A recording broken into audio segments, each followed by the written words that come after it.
S apa itu? S N A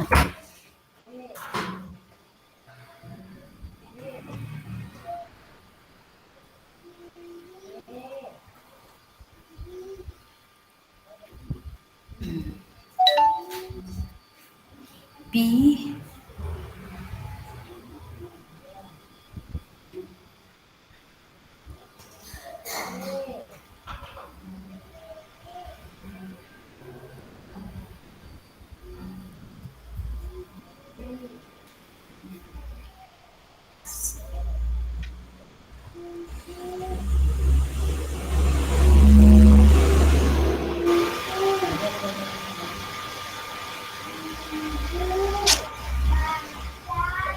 Halo, Halo, udah bisa, Bu? ini langsung apa pakai pembuka dulu kita? Di WA kayak mana, Bu? Bilang. HP aja lah, kamu jangan buka. Buka dulu. dan dia lain. Nggak ada instruksinya sih di WA. Gimana Kak Sri? Buka apa langsung? Langsung aja lah ya. Kita tandai berapa menit katanya, Bu ya? 25, 20. Berapa tadi Kak Sri? Aku yang nampak untuk kegiatan coaching 15 menit. Oh, langsung mulai katanya. Mungkin ditambah inilah, tambah refleksi ya. Refleksi 5 menit, berarti 20 menit. Iya Kak Sri? Iya. Ya, Iya. 1 jam Oke. kan? 20 tambah. Siapa dulu? Kita dulu lah, Bu Ade. Oke. Pak Datsun buka nak. Oke. Berarti saya coach, Pak Darson coach. Iya, coach. Saya coach. Ya silakan Pak Darson. Oke. 19 Ini 722 berarti 742 ya nanti ya. ya. Berarti selesainya 735 lah ya, Bu ya. Kita selesai baru refleksi. Iya. Sama refleksi itu ya. Berarti 19.30 siap dia coachingnya. Hah? 19.30? Heeh. Cuma 8 menit. 43. 43 di 43. Oh iya iya iya. Oke, mulai Pak. Tapi lagi azan pula. Ya, tunggu aja dulu ya. Iya. Siap ajan saja. Udah,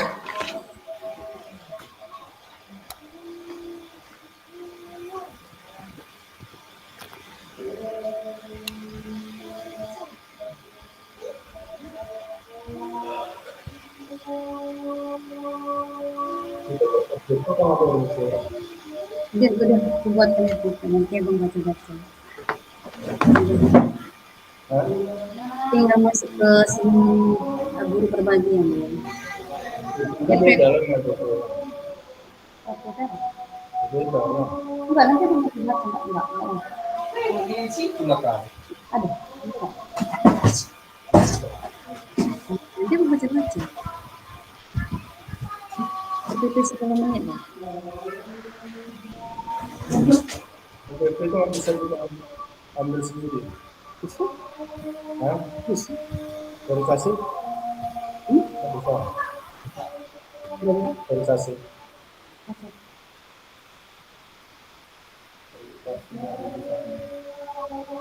Dari orang punya lah. Ada, udah kebuat.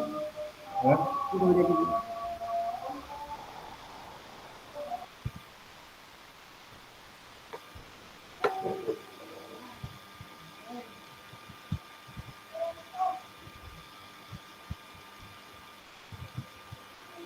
Oke, udah ya Pak Darson ya? Udah, Bu Oke, Pak, Sri? mulai Pak. Oke. Udah ada, mulai. Kami masih aja. Depan rumah kakak masjid. Iya, matikan mikrofon kakak, Kak. Kakak kan pengamat. Nah. Oke, lanjut Pak Darson. Oke, kita mulai. Eh, Selamat malam Bu Ade, apa kabarnya nih? Selamat malam Pak Datson. Alhamdulillah baik-baik aja Pak. Terima kasih Bu Ade ya sudah bersedia datang. Nah, ngomong-ngomong ini Bu Ade, apa yang apa yang ingin kita omongi pada pagi hari ini? Malam hari Malam ini, Bu hari Ade. ya Pak. Ya. Iya ya. Apa ya Pak ya? Yang enak sih yang mau kita bicarakan saat ini tentang saya nih ya Pak ya. Iya Bu. Kalau untuk di kelas saya kan mengajar sudah sejak tahun 2005 gitu ya.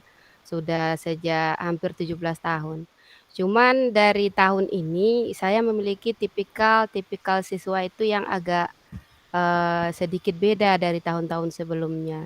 Contohnya nih dari jumlah siswanya aja, siswa saya sekarang dalam satu kelas tuh 40 orang siswa loh Pak Datson. Iya, Bu. Sudah itu jumlah siswa laki-lakinya itu sekitar 35, perempuannya hanya 5 orang. Nah, dari kondisi yang seperti itu tuh saya ngerasa, anak didik saya yang sekarang itu, menunjukkan sikap masa bodoh gitu, seperti orang sekarang bilang murid-murid, akhir zaman gitu. Perilakunya sepertinya masa bodoh, nggak peduli dengan kewajibannya, yang ujung-ujungnya, kelas tadi tidak ter-manage dengan baik gitu. Itu sih, sekarang ini permasalahan yang saya hadapi di dalam kelas untuk tahun ini gitu, Pak. Jadi intinya Ibu ingin mendiskusikan itu bagaimana cara melakukan pengelolaan kelas dengan karakter dengan jumlah siswa yang banyak, di mana kelas tersebut diisi oleh atau muridnya kebanyakan siswa laki-laki dengan sifat yang mungkin laki-laki sifatnya masa bodoh gitu Bu ya. Sering orang bilang, memang kata Ibu tadi siswa akhir zaman atau siswa zaman now gitu Bu ya. Benar-benar. Jadi berarti Ibu dari percakapan ini nantinya akan yang Ibu ingin dapatkan apa gitu?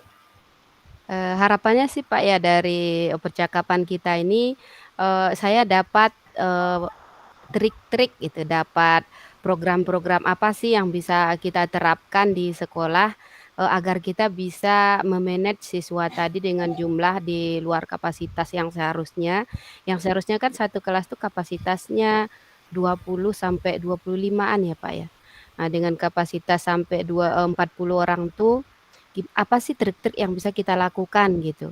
Kemudian anak tadi tidak lagi menunjukkan perilaku masa bodoh ketika dia belajar, ataupun ketika dia melaksanakan kewajibannya sebagai siswa, yang, hasil akhirnya nanti yang saya harapkan, intinya kegiatan pembelajaran itu terlaksana secara maksimal di dalam kelas, begitu Pak. Oh, jadi intinya Ibu di sini berharap sebagai guru mendapatkan trik dan kiat dalam mengelola siswa yang banyak di kelas tadi yang jumlahnya 40 siswa, di mana didominasi oleh siswa laki-laki yang sifatnya cuek dan masa bodoh. Iya benar sekali Pak Datsan. Sehingga jika Ibu merasa dapat mengelola kelas dengan baik, maka Ibu harapkan ujung-ujungnya tadi mensukseskan setiap kegiatan pembelajaran yang Ibu lakukan ya Bu ya. Nah, menurut Ibu ciri-ciri kelas yang termanage dengan baik dan siswa yang memiliki sikap yang peduli dan tidak masa bodoh itu seperti apa? Iya, kalau menurut persepsi saya sih ya Pak ya, kelas yang termanage dengan baik itu, ciri-cirinya itu yang pertama siswanya bisa kita ini ya, kita arahkan menurut, pembelajaran yang sudah kita rancang tadi gitu. Sudah itu perilakunya juga, nggak yang aneh-aneh gitu. Mereka itu bisa, menuruti kegiatan, peraturan kelas yang sudah kita buat itu tanpa harus kita paksa dengan beberapa hukuman. Artinya, dorongan itu datangnya dari diri siswa itu sendiri untuk mengikuti peraturan kelas, yang kemudian, dia itu memiliki sedikit antusias, sedikit keinginan untuk, mengikuti tahapan pembelajaran. Tidak menunjukkan sikap, peduli amat, yang penting kan naik kelas, enggak gitu, Pak. Jadi nanti dari suasana kelas yang itu, menimbulkan, kelas yang aman, nyaman, karena sudah diikuti oleh peserta kelas yang menurut peraturannya, Pak. Mengikuti peraturan yang sudah kita bentuk gitu. Itu sih ciri-ciri, kelas yang saya impikan atau yang saya kategorikan sebagai, kelas yang termanage gitu, Pak. Jadi sebenarnya gambaran kelas Ibu yang sekarang yang menggambarkan kelas yang belum termanage dengan baik itu, gambaran siswanya itu adalah gambaran siswa yang masa bodoh, seperti apa yang saat ini Ibu dapati di kelas ya Bu ya. Jadi kelas yang ideal yang termanage dengan baik menurut Ibu itu seperti apa gambarannya? Dan apa gambaran siswa yang tidak menunjukkan sikap masa bodoh tadi? Gambaran siswa di kelas ya, Pak, ya? Iya. Untuk di kelas sih, untuk siswa yang tidak bisa kita manage gitu, siswa yang tidak, mampu kita layani dengan, jenis pembelajaran tertentu. Karena banyaknya siswa tadi, semakin banyak siswa kan semakin banyak karakternya ya, Pak. Jadi Iya. dengan banyaknya siswa tadi, pelajaran yang saya tampilkan itu tidak bisa melayani setiap siswa gitu, sehingga siswa yang memiliki karakter A, tidak termanage di dalamnya. Akhirnya apa, siswa tadi mengambil atau memilih melakukan sesuatu itu di luar, jalur yang kita buat gitu. Kemudian di dalam kelas dia tuh menunjukkan perilaku yang luar biasa, yang mondar-mandir, apalagi ketika kita, tinggal sebentar saja untuk urusan, maaf ya Pak, sedikit aja ke WC gitu, dia sudah amburadul menunjukkan perilaku yang, benar-benar tidak terpuji, kayak naik ke atas meja, nokok-nokok meja, atau melempari kawannya. Itu menunjukkan kelas yang tidak termanage menurut saya, Pak. Yang kedua, kalau sudah termanage kelas tadi itu terlihat aman, nyaman. Kenapa? Siswanya peduli dengan, peraturan kelasnya, mau mengikuti kesepakatan kelasnya, kemudian memiliki antusias dalam mengikuti pelajaran. Itu mungkin Pak, ciri-ciri kelas yang tidak termanage dan ciri-ciri kelas yang termanage menurut versi saya gitu. Oke Bu ya, jadi itu.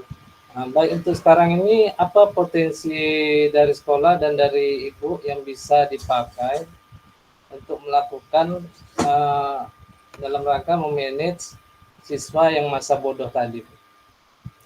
Kalau dari diri saya sendiri sih potensinya mungkin yang bisa saya kembangkan untuk memanage kelas ya, belajar dulu sih Pak ya, belajar dari sumber-sumber yang, benar-benar kompeten bisa memberikan masukan bagi saya untuk, cara pengelolaan kelas yang baik untuk kelas dalam ruang lingkup besar. Yang kedua mungkin mulai membuat, bisa membuat, rancangan-rancangan tertentu agar anak tadi bisa terkoordinir dengan baik, dan bisa, belajar sesuai dengan yang kita inginkan. Kemudian kalau dari sekolah sendiri dia memiliki potensi mungkin dari, potensi sarana sarana atau dukungan rekan kerja bisa juga Pak dijadikan sebagai potensi sekolah untuk, melakukan perbaikan di bidang ini.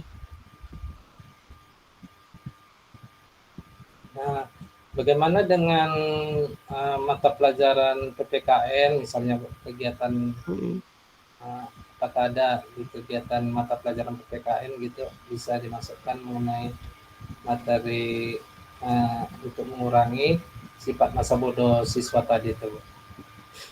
Kalau di SD kan kita sistemnya tema ya Pak ya. Iya.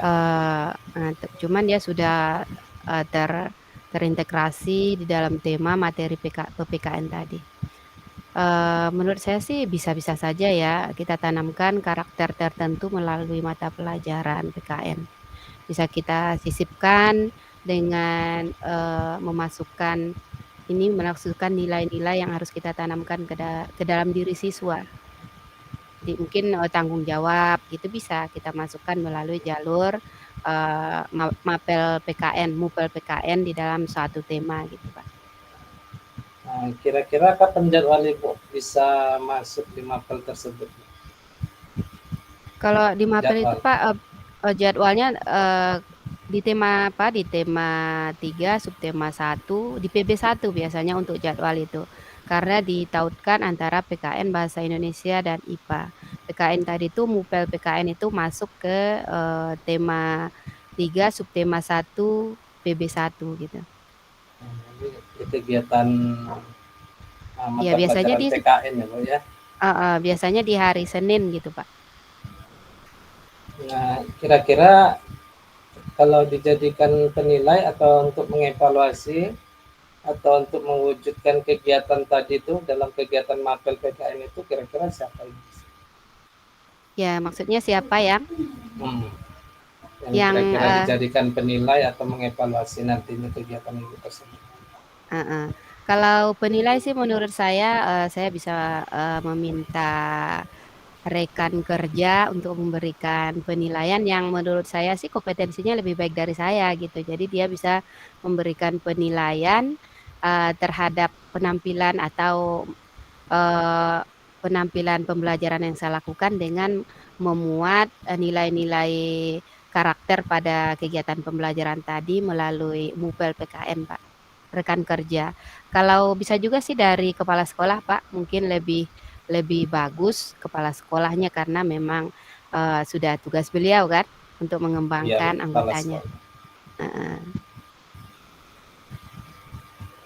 Nah, sudah sampai di titik ini Bu ya, di percakapan kita sudah banyak. Kira-kira Mhm. apa yang Ibu peroleh dari percakapan kita ini untuk memecahkan jenis permasalahan yang tadi? Mungkin yang bisa saya ambil ya, Pak, ya, dari percakapan kita yang pertama menanamkan karakter ya. Menanamkan karakter terhadap diri siswa, yang dititipkan melalui muatan PKN di pembelajaran tema gitu. Dari penanaman karakter diharapkan nanti bisa, memberikan perubahan karakter secara signifikan kepada siswa saya, gitu kira-kira, Pak. Gitu Bu ya, baik sekali Bu ya. Oke, kapan kira-kira akan dimulai atau dikerjakan rencana ini Bu? Mhm. Intinya sih saya buat perencanaan dulu ya, Pak, buat perencanaan dulu, kira-kira, karakter apa yang akan ditimbulkan terlebih dahulu yang lebih utama ditanamkan kepada siswa, kemudian rencana tadi saya diskusikan dengan, guru senior, baru saya laksanakan di dalam kelas dan dievaluasi oleh, guru yang mengamatin gitu. Kemungkinan minggu depan bisa, Pak, hari Senin depan mungkin, dalam 2 hari ke belakang ke depan saya coba akan merancangnya. Luar biasa sekali Bu ya, tapi sayang sekali waktunya sudah mulai habis Bu ya.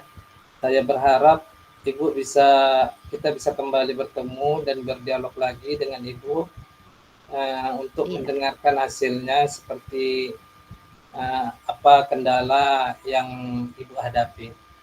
Jadi sekali iya lagi saya benar, Pak. ucapkan terima kasih Bu Ade Nirian. Oke, terima Selamat kasih malam. kembali, Pak. Selamat malam, Pak. Siap, Bu Sri, langsung komentar Bu Sri.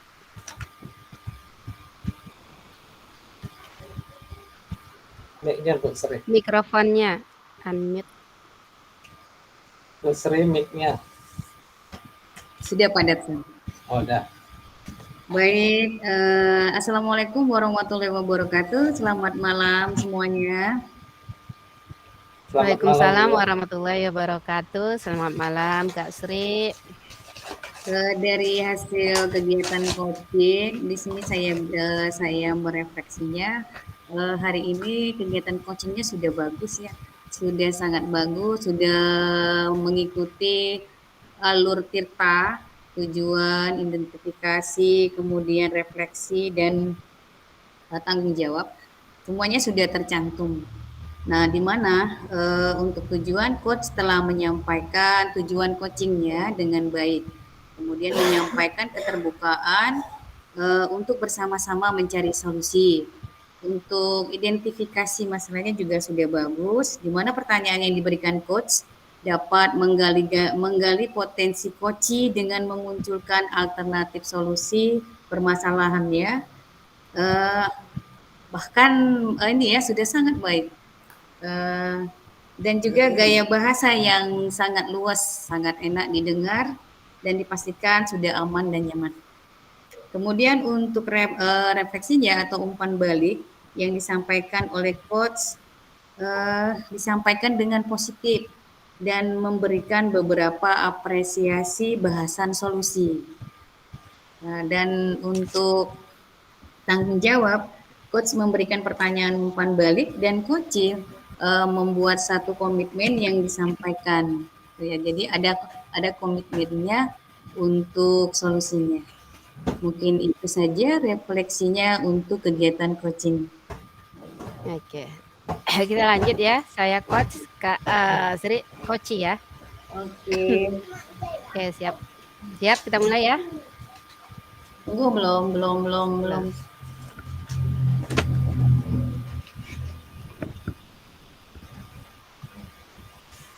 Udah. Oke, udah. Assalamualaikum Kak Sri. Waalaikumsalam warahmatullahi wabarakatuh. Apa kabarnya nih Kak? Alhamdulillah baik dan sangat luar biasa. Kayaknya sehat ya malam ini ya. Sehat selalu deh. Terlihat Tentu lebih saja semangat ya. gitu. Galaunya Ya. nggak nampak gitu Kak. Oh, Galaunya nggak nampak gitu. nggak usah dinampak-nampakkan kalau kita ya Pak Datsun. Yang penting kita sehat. Iya, ngomong-ngomong nih apa nih konsep-konsep yang mau kita bicarakan malam ini yang lebih gurih, yang lebih enak gitu kita bicarakan ke depan Kak. Kalau yang konsep sebenarnya yang mau dibicarakan, apalagi kalau sama Bu Ade ini Pak Datsun banyak mau yang kita bicarakan gitu ya. Sebenarnya gitu dalam konsep. Tapi untuk kegiatan malam ini yang ingin saya bicarakan adalah masalah di SMA itu banyak siswa kami tuh banyak yang mengantuk ketika proses belajar mengajar dimulai. Berarti intinya di dalam kelas tuh kebanyakan siswa Kakak ini ngantuk. Kemudian ada yang tertidur kali ya Kak ya? Oh iya, kebanyakan sih enggak, ada beberapa siswa yang ngantuk gitu ya. Dan bahkan kalau dibiarkan itu sampai tertidur gitu. Oh bisa tertidur gitu ya anak-anaknya. Iya, kalau dibiarkan.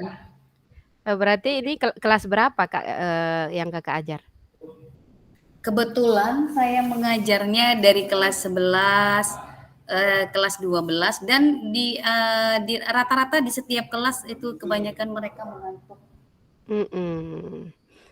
Oke, jadi sebenarnya nih, apa sih harapan tertinggi Kak Sri gitu untuk siswa-siswa Kakak yang sering ngantuk ini, agar harapan Kakak tadi itu apa gitu tentang siswa tadi? Apa harapan tertinggi perubahan seperti apa yang Kakak harapkan dari anak-anak Kakak tadi, anak didik tadi? Ya, sebagai seorang pendidik gitu ya, sebagai seorang pendidik harapan kita kepada siswa kita itu setidaknya atau minimalnya itu kalaupun dia memiliki daya tangkap yang di bawah rata-rata gitu ya, atau yang siswa yang luar biasa atau siswa yang istimewa ini, kalaupun tidak bisa mengikuti sepenuhnya materi yang kita berikan, setidaknya mereka dapatlah memahami secara perlahan-lahan materi yang ingin kita sampaikan. Gitu.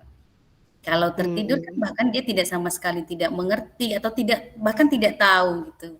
Iya, nggak nyambung ya Kak ya? Iya, tidak tahu dia apa yang kita bicarakan pada proses belajar mengajar itu kan.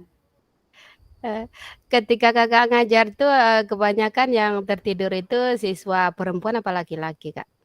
Kebanyakan yang laki-laki. Ada Laki-laki kalaupun ya? ada perempuan itu hanya mungkin karena malu ya, jadi dia ngantuk pun dipaksanya untuk tidak sampai tertidur gitu. Pernah nggak Kakak melakukan ini ya, sejenis pencarian penyebab gitu, mencari informasi, kira-kira apa nih ya penyebab siswa saya seperti ini? Pernah nggak Kakak melakukan mencari hal-hal yang menyebabkan siswa tadi itu berperilaku seperti itu?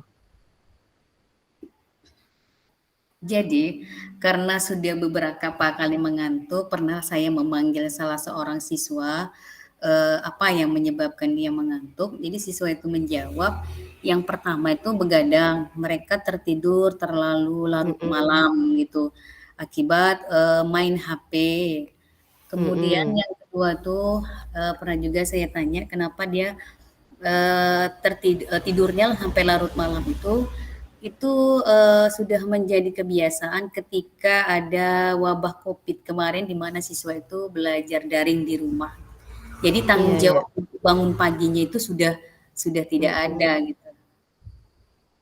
Iya, itu udah berarti dari segi aktivitas di rumah nih, anak-anak yang pertama pengaruh, pembelajaran daring mungkin ya, Kak, ya, yang tidak maksimal di waktu, wabah Covid. Kemudian yang kedua mungkin manage orang tua tadi ya, yang tidak tepat, Iya, sehingga anak tadi cenderung bermain, tanpa melihat waktu yang tepat, sehingga dia ngantuk begitu ya, Kak, ya?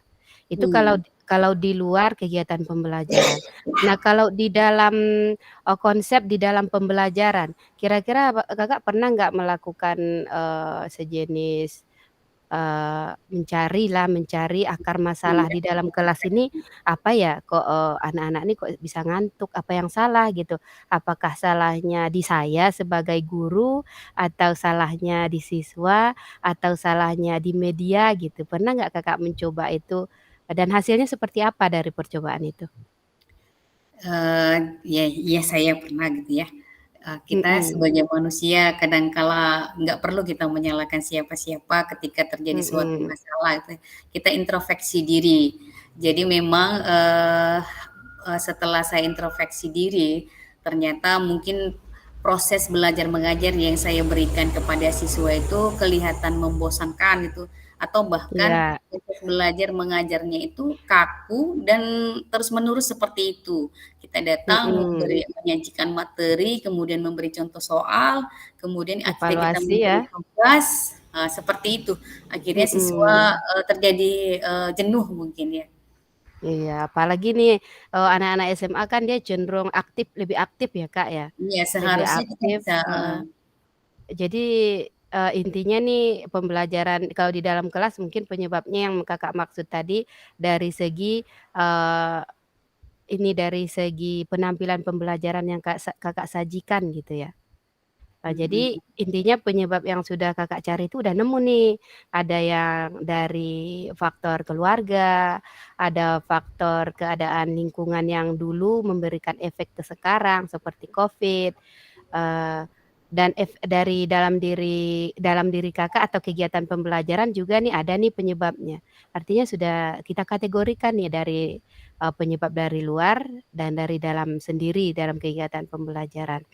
Nah, dari dua arah penyebab tadi, kira-kira potensi yang ada di dalam diri Kakak yang bisa Kakak, pakai gitu untuk mengatasi masalah tadi, baik itu berhubungan dengan, keluarga siswa atau orang tua siswa, atau berhubungan dengan cara waktu siswa, kemudian cara Kakak nanti, menampilkan pembelajaran sesuai kebutuhan siswa. Apa ya kira-kira potensi dari dalam diri Kakak yang bisa Kakak keluarkan untuk memberikan, solusi ke sana gitu?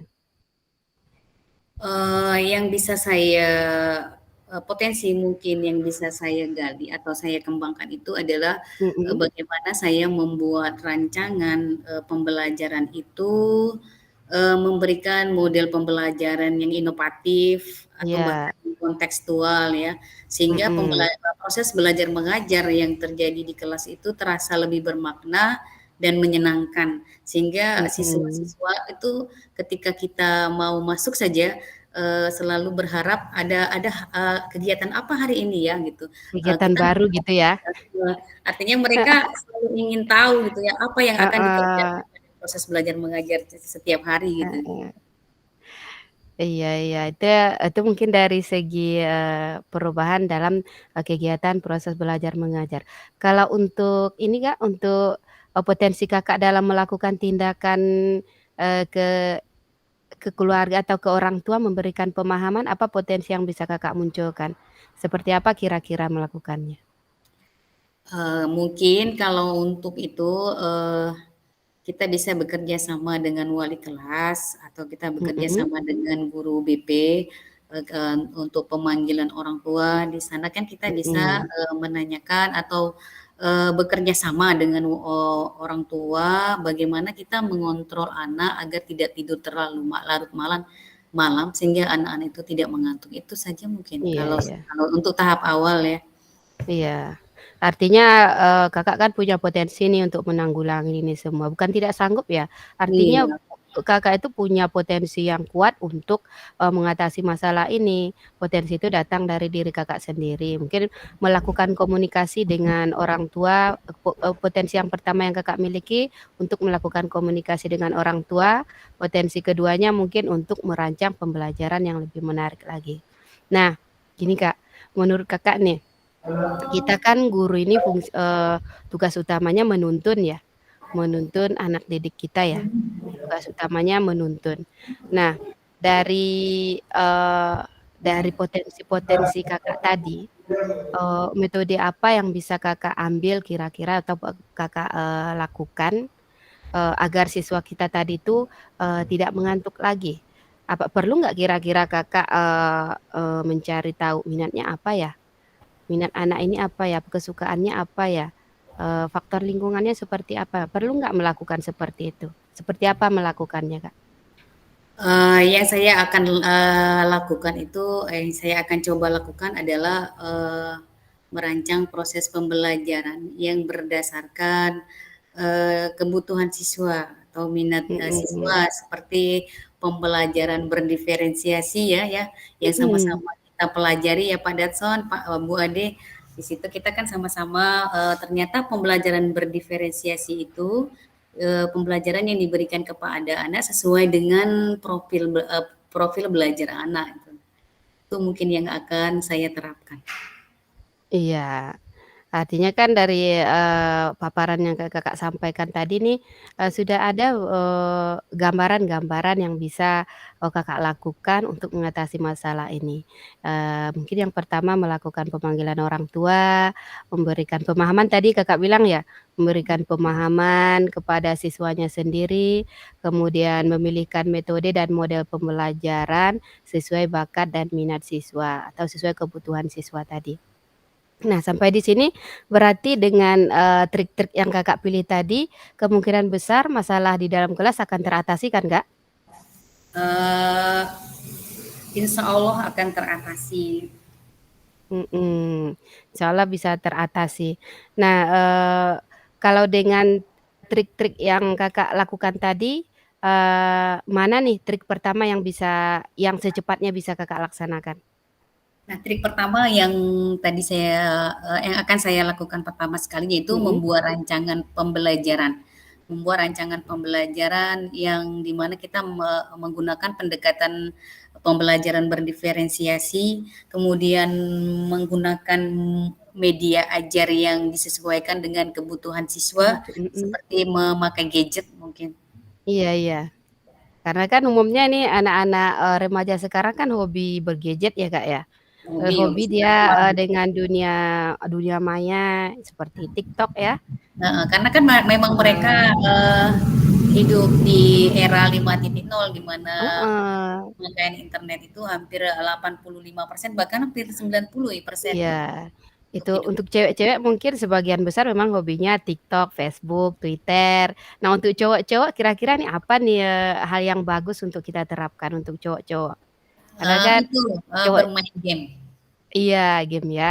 Kalau cowok Iya, kayaknya dia lebih kegiatan yang lebih aktif, lebih menantang gitu, yang lebih memancing rasa ingin tahunya ya game kayaknya ya, Kak, ya?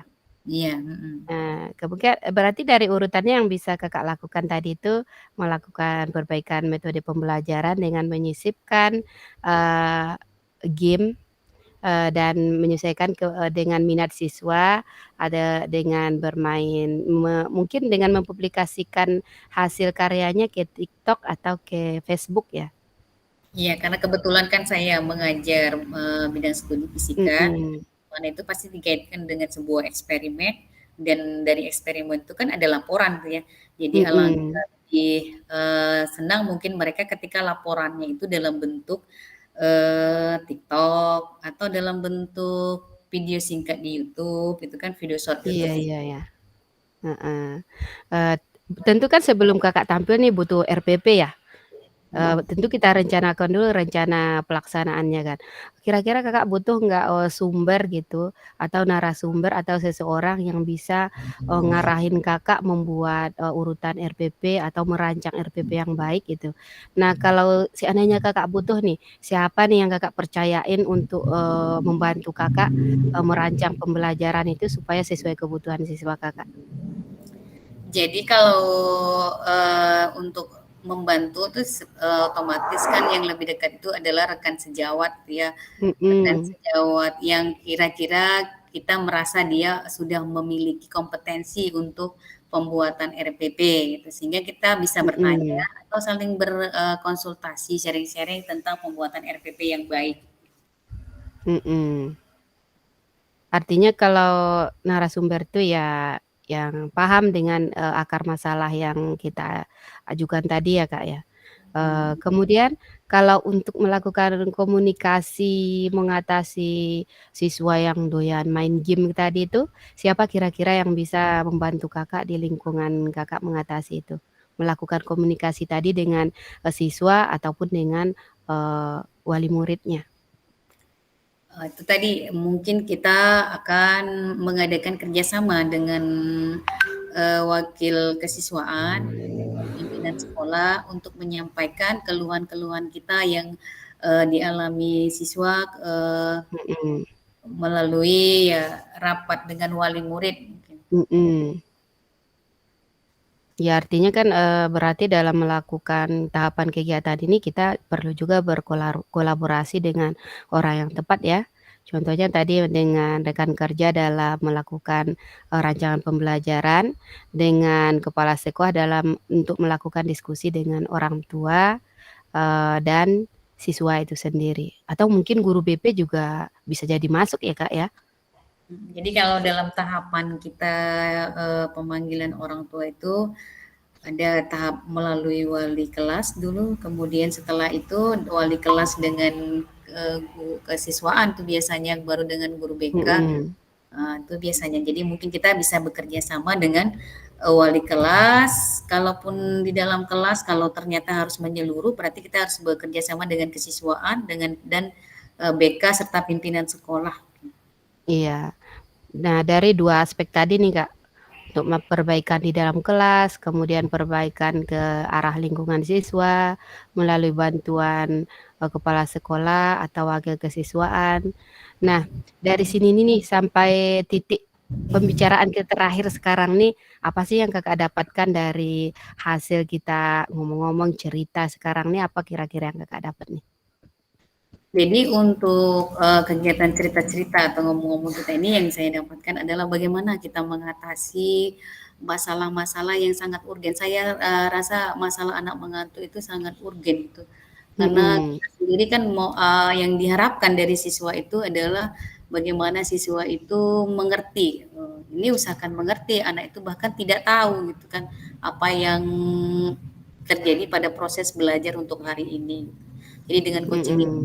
dengan kegiatan ngomong-ngomong kita ini, ternyata kita bisa mencari trik-trik atau kiat-kiat bagaimana untuk mengatasi Pemecahan masalah ya? iya. Artinya dari pembicaraan atau diskusi kita malam ini cukup Kakak dapat, lumayan dapat, pemecahan masalahnya dari permasalahan siswa yang, suka ngantuk tadi ya. Mungkin seperti yang Kakak bilang tadi dengan merancang RPP yang tepat sesuai kebutuhan siswa, kemudian melakukan komunikasi, dengan orang tua melalui bantuan kepala sekolah dan, wakil kesiswaan. Nah, kira-kira nih, dari urutan kegiatan yang sudah Kakak sampaikan tadi, kapan nih tepatnya Kakak bisa melakukannya, memulai mencobanya gitu? Kapan nih tepatnya? Kapan cocoknya nih Kakak lakuin gitu? Kalau untuk tepatnya, Mhm, kebetulan saya hari Kamis itu kan hanya sedikit jamnya, yaitu cuma 2 jam. Di situ Mhm. saya akan mencoba atau saya akan memulai kegiatan untuk bagaimana menyelesaikan permasalahan siswa yang mengantuk ini. Mhm. Berarti sudah bisa dimulai dari perencanaan ya, Kak, ya? Ya, minggu depan. Perencanaan heeh, berarti Kakak udah bisa melakukan minggu depan perencanaan, kemudian melakukan, diskusi dengan, teman sejawat tadi, baru menerapkannya di kelas. Ya, dari situ tadi, artinya Kakak sudah punya gambaran nih waktunya kapan, perencanaan kapan, otomatis, secara tidak langsung kegiatan itu sudah terencana di ke depannya gitu, Kak. Iya. Mudah-mudahan nanti, permasalahan ini bisa cepat selesai. Tapi mengingat waktunya sudah mau habis nih, Kak, Mhm. pengennya sih lanjut gitu, masih mau berbagi lagi tentang hal-hal lain yang menurut saya bisa saling, berbagi tentang pengalaman kita dalam mengajar. Tapi sayang sekali waktunya cuman sebentar. Tapi saya pengennya di waktu yang dekat ini kita bisa lagi ketemu, kemudian membicarakannya lagi, apa ya kira-kira perubahannya, Iya. dan apa kira-kira yang perlu, Kakak evaluasi gitu. Iya. Mudah-mudahan Iya. kita bertemu di loka selanjutnya. Ya, Oke, Pak. terima kasih Kak Sri. Sama-sama Bung Ade, Heeh. Pak Datson. Iya, Bu. Oke, siap. Itu aja Pak Datsan, Baik. silakan dievaluasi. Oke, baiklah Bu ya. Nah, dari hasil pengamatan yang saya lakukan dari pembicaraan coaching ini yaitu pertama percakapan atau kegiatan coach ini sudah menurut saya sudah mengikuti alur Tirta ya, di mana tadi coach mampu untuk menggali tujuan daripada kegiatan coach ini, yaitu bagaimana siswa agar tidak mengantuk dalam mengikuti pembelajaran. Kemudian coach juga mampu untuk menggali, mengidentifikasi dan rencana yang dilakukan oleh coach, di mana hal-hal yang digali yaitu mengenai ukuran keberhasilannya, hal-hal yang dipersiapkan nantinya, hal-hal yang sudah ada yang dimiliki oleh coach bisa membantu keberhasilan yang diinginkannya, kemudian mengidentifikasi dukungan yang diperlukan. Nah, kemudian coach di sini juga mampu menggali tanggung jawab yang akan dilaksanakan oleh coach ya. Kemudian rencana-rencananya yang akan dibuat. Nah, kemudian catatan-catatan yang baik yang saya temukan dalam kegiatan coaching ini yaitu diantaranya yaitu coach mampu membangun hubungan yang baik dengan coach, keterampilan berkomunikasi coach, dan keterampilan memfasilitasi tadi kegiatan coach tadi. Kemudian coach juga dapat menciptakan kenyamanan coach untuk berbagi dan berkolaborasi dalam menemukan segala potensi yang ada pada diri coach ya, untuk menyelesaikan masalah-masalah yang dihadapinya, yaitu diantaranya tadi menghadapi siswa yang malas atau mengantuk di dalam pembelajarannya. Nah, itu salah satu tadi. Kemudian kurangnya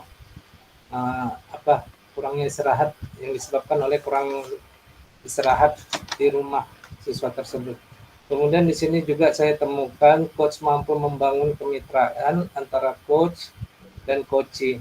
Jadi tanpa adanya pemisah atau tidak menjadikan coachee berada di pihak posisi yang lebih rendah daripada posisi coach. Jadi coach di sini tidak menganggap dirinya lebih tinggi dari coachee ya. Kemudian coach juga di sini sudah mampu mengarahkan coachee untuk menemukan keputusan yang ada pada diri coachee dalam menyelesaikan masalahnya. Kemudian hal-hal baik lainnya yang saya temukan, misalnya coach membuat coachee merasa nyaman sehingga mereka tidak merasa canggung untuk menceritakan permasalahan yang dihadapi dalam proses coaching tadi yang baru dilakukan oleh Bu Ade Niryan. Kemudian menjadi Bu Ade Nirjan sebagai coach juga menjadi pendengar yang baik bagi coach, dan memberikan respon yang positif dalam menanggapi permasalahan yang dikemukakan oleh coach. Jadi banyak hal-hal positif yang telah dilakukan oleh coach ya Bu ya. Sangat baik. Jadi keseluruhannya kegiatan coaching ini menurut saya sudah berjalan dengan baik. Terima kasih Bu Ade Nirjan. Iya, siap, sama-sama Pak. Lanjut ya. Ya, tapi dia ada yang mau kakak apa? Apa tuh? Di WA.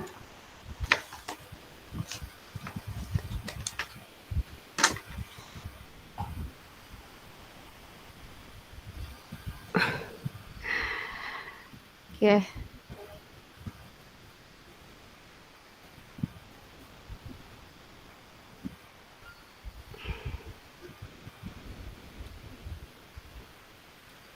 Jadi saya sebagai coach, Pak Datsun sebagai coachee. Iya Bu. Bentar ya, lagi loading. Oke, kita tunggu.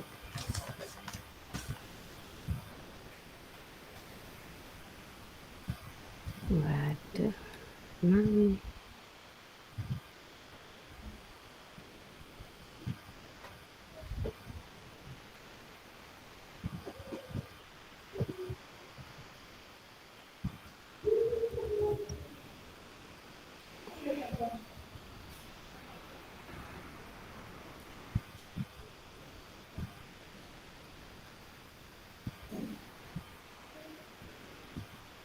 Oh, bisa.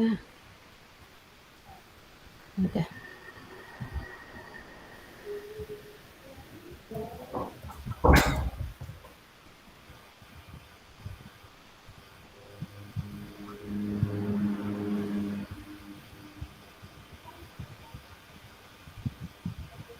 Oke, udah coba.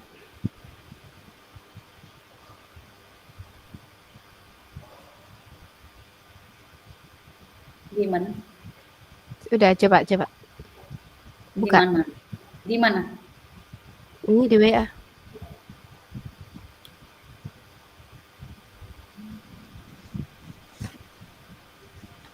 Oke, baik. Baik, kita mulai Pak Datsun. Selamat malam Pak Datsun. Selamat malam Bu. Apa kabar hari ini? Sangat sehat Bu. Alhamdulillah, sangat sehat ya Pak Datsun. Itu yang kita harapkan yang hidup ini ya Pak. Terutama adalah sehat ya. Baik Pak Datsun. Hari ini apalah yang paling menyenangkan untuk kita bicarakan untuk malam ini, apalah yang paling menyenangkan untuk kita bicarakan? Menurut saya Bu ya, mengenai kerapian dan kebersihan di sekolah, kerapian murid dan kebersihan lingkungan, kelas dan diri siswa Bu. Menurut saya itu sangat menarik Bu ya. Ya Pak, berarti kerapian, kebersihan murid atau siswa itu sangat menarik untuk kita bicarakan untuk malam hari ini ya. Iya. Baik Pak,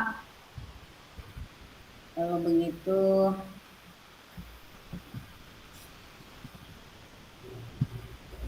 intinya kalau memang kerapian dan kebersihan yang akan kita bicarakan, apa sih harapan tertinggi atau apalah yang Bapak harapkan dari siswa ketika kita berbicara tentang kerapian dan kebersihan Pak? Saya memiliki gambaran itu siswa di sekolah itu berpenampilan bersih dan rapi ya. Seperti misalnya baju dimasukkan, kemudian sepatunya hitam, seragam semua, rambutnya sesuai dengan aturan, kemudian siswa mampu menjaga kebersihan kelasnya, mampu membuang sampah pada tempatnya, kemudian mampu melakukan kebersihan di lingkungan lokal gitu Bu. Seperti itu Bu, gambaran saya. Kalau gambaran Bapak seperti itu, berarti begini Pak, Apa yang terjadi di sekolah Bapak sehingga Bapak mengharapkan gambaran itu terjadi dengan siswa Bapak Kalau terkait dengan kebersihan dan kerapian? saya sering menemukan itu Bu ya, kalau di dalam kelas itu siswa mengeluarkan pakaiannya ya. Padahal kita sudah sering tegur, bajunya dimasukkan nak biar rapi, tapi sebentar saja nanti sudah kita keluar dari kelas, dari kejauhan kita lihat sudah keluar kembali bajunya. Kemudian sampah yang tidak dibuang pada tempatnya seperti di halaman, di lapangan itu ya kan Bu, kemudian diselok-selokan, ada beberapa sampah kita temukan padahal masih pagi ya, belum sore. Jadi nampak situ kurang elok dipandang. Kemudian lantai kadang berlumpur gitu, mungkin karena hujan juga. Jadi itu yang sering saya temukan di lingkungan sekolah. Begitu ya Pak. Kalau begitu Pak, kira-kira banyak Pak menurut Bapak dari siswa Bapak yang ternyata banyak yang mengeluarkan baju ketika di lingkungan sekolah gitu Pak? Memang tidak semua Bu ya, tapi ada sebagian kecil, tidak mayoritas. Tapi kalau kita lihat satu gitu tidak memasukkan baju, tapi dia kan seperti kurang rapi gitu kita lihat. Memang tidak semua murid melakukan hal tersebut. Misalnya seperti kalau membuang sampah pun tidak semua memang murid melakukan itu. Tapi kalau kita lihat ada beberapa di lapangan kan terlihat mencolok sekali gitu. Kalau ada plastik di lapangan hijau ya, ada 3 biji aja. Kalau misalnya minuman botol mineral di situ kasih terlihat jelas ya. Apalagi namanya lingkungan sekolah ya, tentu akan lebih indah, menyenangkan kalau bersih ya Pak. Iya. Jadi pernah Bapak mencari atau mencari penyebab anak itu sering mengeluarkan pakaian ketika di sekolah, atau Bapak pernah mengapa mereka kurang peduli dengan sampah di sekolah Pak? Kalau mengenai kerapian Bu ya, sepertinya mereka menganggap bahwa kalau memasukkan baju itu menjadi culun itu ya. Culun itu berarti apa Bu Ade ya, kalau culun itu bahasa sehari-harinya tidak model, tidak modis, kampungan, jadi anak yang tidak gaul, seperti itu pandangan mereka. Padahal kalau kita lihat ya, kalau dikeluarkan baju masa justru merasa jadi kusut ya, tidak rapi, jelek dipandang. Jadi itu kemudian kalau membuang sampah itu memang mindsetnya yang pola pikirnya itu mungkin saya anggap dari sejak jenjang SD atau SMP mungkin tidak terlalu ditekankan kali. Jadi kalau pas SMA jadinya kurang. Kita kalau sudah besar kan agak susah untuk mengajarinya. Tapi tetap saya tegur. Kalau saya lihat walaupun bukan dia yang membuang sampah, tetap saya suruh anak lain untuk mengurutnya gitu. Baik Pak, selain karena mengenai yang masukkan baju tadi, selain karena kelihatan culun ya Pak ya, apa saja sih, adakah faktor penyebab yang lain gitu Pak, ketika anak itu mengeluarkan baju? Ada memang yang beberapa saya temukan, misalnya dia terikut oleh temannya, kebanyakan mungkin yang teman dia melakukan hal sama, jadi dia seperti ikut-ikutan. Kemudian yang kedua, karena dia tidak memakai tali pinggang, jadi kalau dimasukkan tanpa tali pinggang memang agak terlihat aneh gitu. Kalau tidak pakai tali pinggang, kadang karena tali pinggangnya tidak dipakai, jadi bajunya dikeluarkan. Jadi seperti itu banyak memang. Iya, tapi kan, untuk faktor mayoritasnya faktor terbesarnya itu yaitu mereka beranggapan bahwa memasukkan baju itu tidak maco, tidak modis seperti itu. Iya ya, kelihatan culun, kampungan, norak gitu ya Pak. Norak. Padahal lebih rapi gitu ya, sebab kalau atau begini Pak, bisa jadi sudah tren. Tapi yang namanya sekolah ya harus rapi ya Pak. Iya.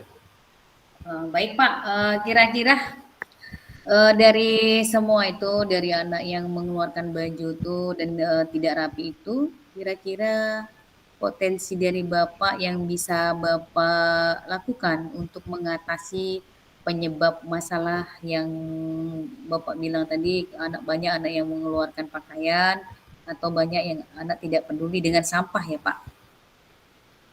Kira-kira apa yang Bapak bisa lakukan?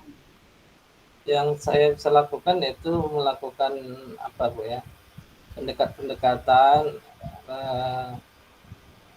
pendekatan misalnya memanggil anak tersebut ke berhadapan empat mata untuk menasihatinya, seperti melakukan apa itu ya, segitiga restitusi, kita tanyakan alasannya mengapa seperti itu ya Bu ya, kemudian melaksanakan segitiga restitusi lah. Kemudian memposisikan posisi kontrol saya sebagai guru itu sebagai manajer untuk mengatasi pelanggaran yang mereka lakukan dan tidak menaati kesepakatan kelas tadi yang telah dibuat misalnya, seperti itu. Ya, baik Pak. Itulah mungkin yang potensi-potensi yang Bapak bisa lakukan ya untuk mengatasi masalah anak yang suka mengeluarkan baju ya, dan yang tidak peduli dengan sampah atau tidak peduli dengan kebersihan Pak. Kemudian Pak, untuk pada proses belajar mengajar gitu Pak, adakah Bapak yang sering Bapak lakukan gitu untuk kira-kira bagaimana supaya siswa itu lebih memahami berpakaian atau berperilaku selayaknya seorang siswa Pak? Pertama, pada awal-awal pertemuan saya akan membuat komitmen bersama siswa, misalnya siswa harus memasukkan baju jika ingin mengikuti pelajaran dengan saya. Jadi otomatis pada saat saya mau masuk ke kelas, mereka sudah memasukkan baju. Kemudian di dalam kelas pun saya sering memotivasi mereka untuk melakukan hidup rapi dan bersih tadi Bu ya, diseling-selingi nasihat. Misalnya sebelum memulai pelajaran, saya lihat dulu anak-anak itu keliling dari depan ke belakang, melihat kondisinya, apakah dia memakai tali pinggang, kemudian jika rambutnya panjang, saya suruh untuk dipotong, kemudian jika bajunya dikeluarkan, saya suruh masukkan juga, tidak memakai kaos kaki juga. Ya, kemudian jika di bawah mejanya ada sampah, saya suruh pungut dan buang ke tempatnya. Jadi saya usahakan ada kegiatan seperti itu selama kurang lebih 5 menit sebelum pelajaran dimulai. Baik Pak. Jadi setelah Bapak menceritakan bagaimana trik-trik atau kiat-kiat untuk menyelesaikan tentang anak-anak yang suka mengeluarkan baju, terutama di dalam kelas. Nah, kalau di luar kelas bagaimana Pak? Apa yang Bapak lakukan Pak? Misalnya saya sudah ada misalnya mengusulkan kepada OSIS, organisasi intrasekolah, saya memberikan masukan agar ada dibuat tim misalnya untuk seperti siswa atau teman sebayanya untuk mengawasi atau melihat teman-temannya yang membuang sampah sembarangan atau mengeluarkan baju. Jadi mereka tugasnya ini adalah memantau kemudian melaporkannya kepada guru. Ada guru atau organisasi pembimbingnya lah Bu. Jadi nanti guru ini yang akan memanggil siswa tersebut, karena kalau kita lihat ya tidak mungkin kita mengontrol aktivitas anak itu kemana-mana, kita ikuti apakah dia melakukan baju atau tidak. Itu yang akan saya dorong pada anggota OSIS ya yang bergerak di bidang kedisiplinan, mungkin ada seksinya. Itu Bu. Baik Pak, menurut Bapak solusi Bapak tadi mungkin ya, kira-kira kapan Bapak akan lakukan kegiatan yang bekerja sama dengan OSIS tadi Pak? Ini kan rencananya bulan ini OSIS akan mengadakan rapat ya. Di situ akan mungkin ada sekitar satu minggu depan lah itu mereka, saya lihat kegiatannya atau rencananya di situ akan saya ajukan, Bu. Baik Pak, kira-kira adakah pihak-pihak yang terkait atau pihak-pihak sekolah yang terkait untuk membantu masalah Bapak ini? Yang paling berperan besar ini yaitu wali kelas, terutama wali kelas ya, karena wali kelas ini kan interaksinya dengan murid itu banyak, Bu, ya. Kalau guru mata pelajaran pasti hanya sebatas dia masuk ke kelas saja, kemudian jika sesekali ketemu dengan murid. Tapi kalau wali kelas ini kan interaksinya sangat intens, Bu, ya. Kemudian guru BP di situ pasti kebanyakan anak ini kan kalau dipanggil secara pribadi mungkin lebih kena, Bu, ya, daripada kita menasihati secara ramai-ramai. Kadang anak itu tidak merasa bahwa dia yang ditegur. Jadi kalau dia secara tatap muka, empat mata dengan BP, pasti dia akan lebih masuk ke hatinya. Oke, Pak, berarti Bapak untuk wali kelas, bekerja sama dengan wali kelas, guru BK, kemudian OSIS, ya, Pak. Ya. Oke, Pak, selanjutnya. Nah, dari itu semua, menurut Bapak, bagaimana di titik ini, apa kira-kira yang Bapak peroleh dari percakapan kita ini, Pak? Yang saya peroleh banyak sekali, Bu, ya, dari percakapannya, dari hasil coaching ini. Saya jadi, pertama saya lebih termotivasi untuk melakukan hal yang saya inginkan seperti itu. Sebelum melakukan percakapan ini, saya tidak merasa yakin bahwa saya mampu untuk melakukannya. Nah, dengan percakapan ini tadi Ibu sudah membimbing sehingga saya dapat menggali potensi-potensi yang ada di lingkungan saya, seperti saya bahkan baru terpikir, oh ini OSIS bisa, guru BP bisa. Nah, dulu yang lalu saya berpikir, oh ini tugasnya wali kelas. Dan sebenarnya seluruh elemen sekolah, Bu, ya, warga sekolah berperan aktif seharusnya.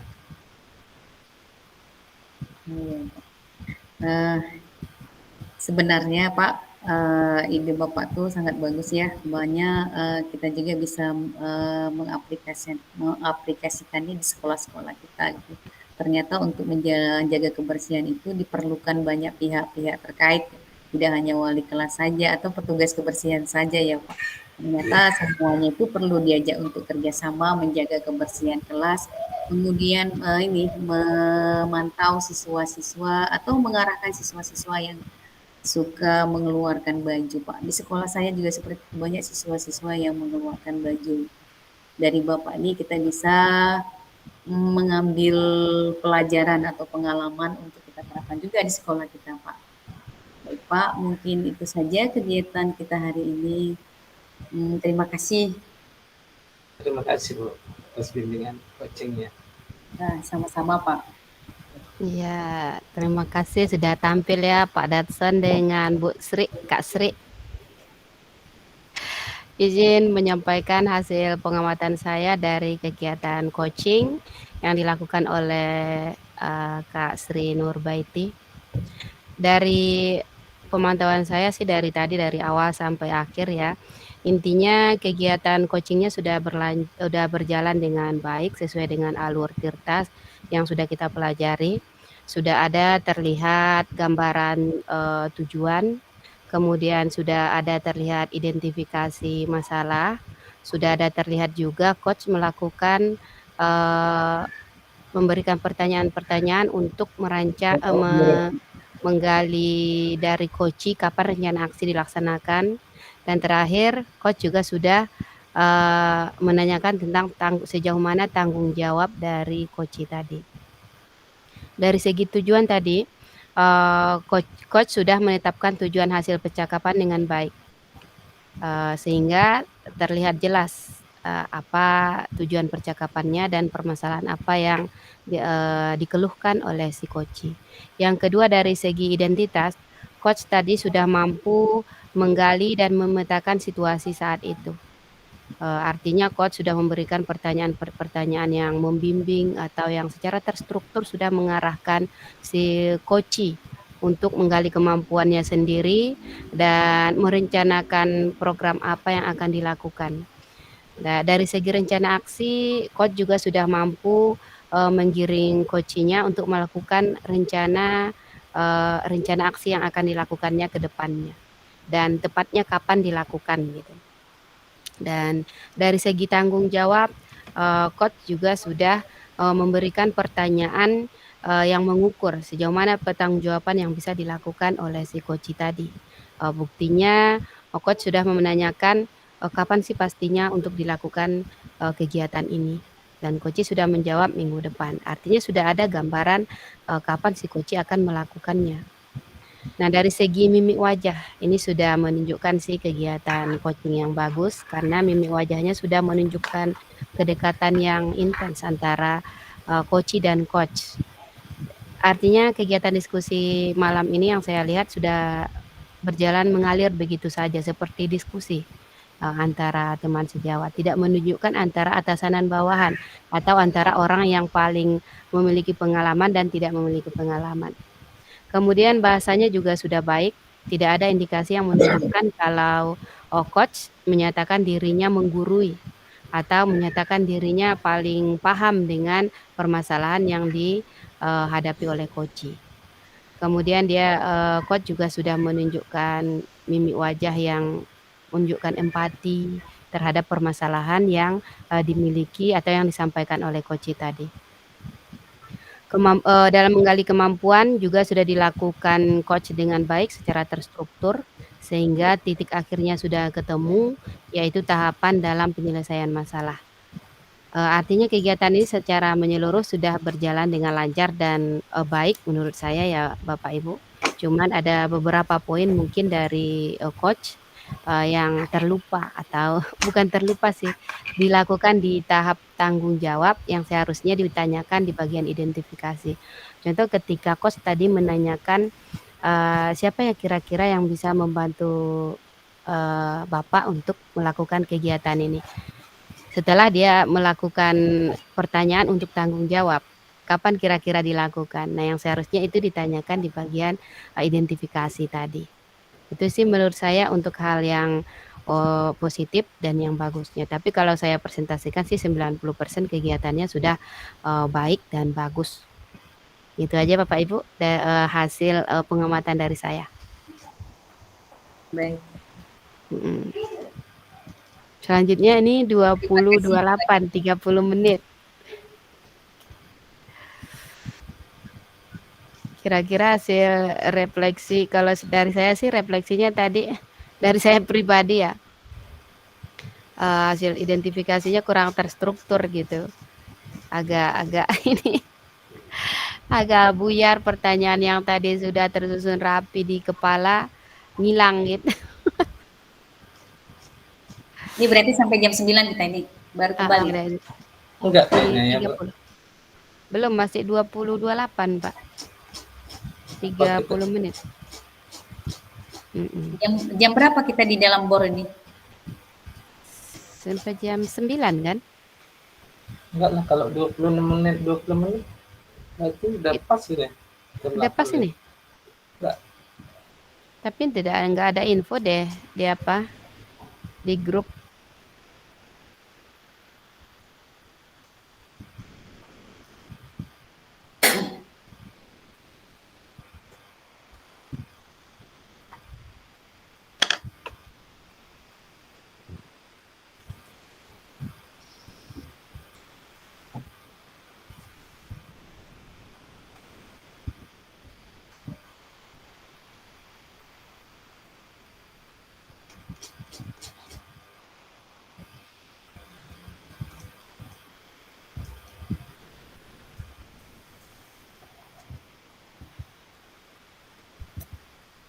Kita kembali di era. Sudah 1 jam. 1 jam berarti berapa kita itu satu orangnya?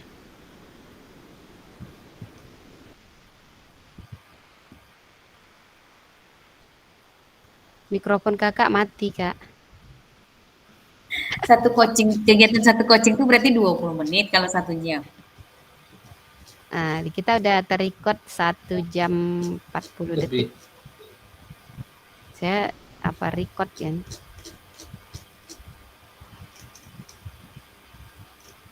Kalau bagi 3, nah, 20 menit.